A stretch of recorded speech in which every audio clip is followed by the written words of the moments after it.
tapi tanggung jawab di hari akhir. Karena saya tengok wajah orang tua gini tak lama lagi.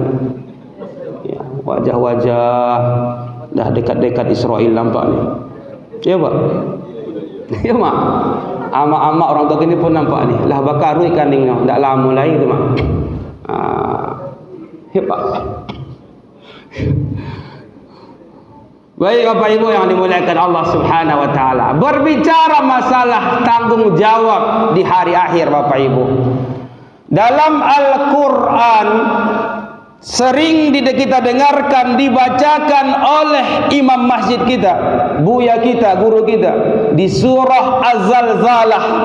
Ini salah satu ayat yang menegaskan kepada kita Bapak Ibu orang tuaku bahwa apapun yang kita lakukan di atas dunia ini akan ada perhitungannya. Ada perhitungannya Pak. Az-Zalzalah ayat 7. Apa kata Allah? Faman ya'mal misqala dzarratin. Jangan dulu Bu itu. Khairu yarah dulu. 7 dulu baru 8. Jangan 8 baru 7. Tak balik tu Pak. Kita ulang. Faman ya'mal misqala dzarratin khairan yarah. Ayat 7 baru ke 8. Wa may ya'mal misqala syarratin syarran yarah. Ini Bapak Ibu orang tuaku. Jika Bapak Ibu orang tuaku baca ayat ini dengan baik, kita teliti dengan baik, lalu kita terjemahkan, ayat ini menegaskan kepada kita apapun yang kita lakukan akan diminta pertanggungjawabannya. Kita artikan, faman ya'mal misqala dzarratin khairan yarah.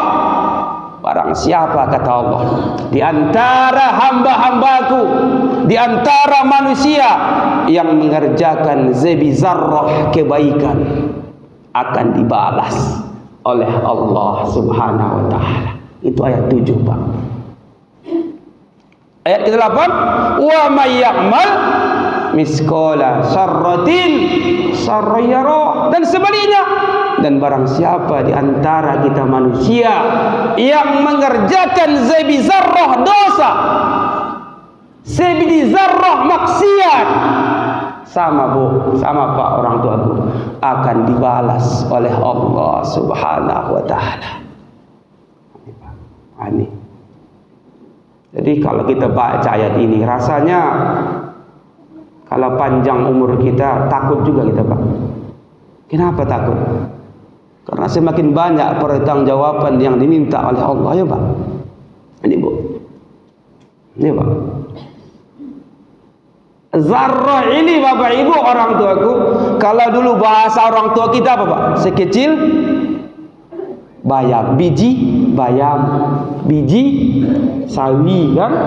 Tapi dengan perkembangan ilmu teknologi, ahli tafsir mengartikan tidak lagi sekecil biji sawi, tak lagi sekecil biji bayam, tapi lebih kecil, sekecil molekul. Kan kecil tu Pak. Atau lagi bawah itu, sekecil atom.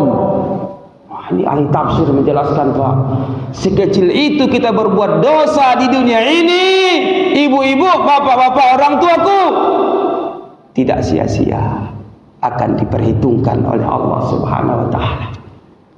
Ini Pak. Begitu juga Bu, sekecil atom kita berbuat baik di dunia ini, tidak sia-sia Bapak Ibu orang tuaku, tetap akan diperhitungkan oleh Allah Subhanahu wa taala juga. Ini mah. Jadi kalau kita sering baca ayat ini, kita renungkan firman Allah dengan baik, ini salah satu tameng kita atau rem cakram kita agar kita mengurangi dosa lagi Pak. Tapi terus mengejar kebaikan. Karena kita takut. Ya Bapak Ibu.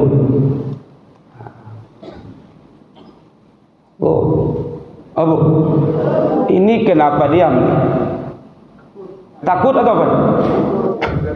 Oh serius. Ayo Bapak Ibu yang dimuliakan Allah Subhanahu wa taala.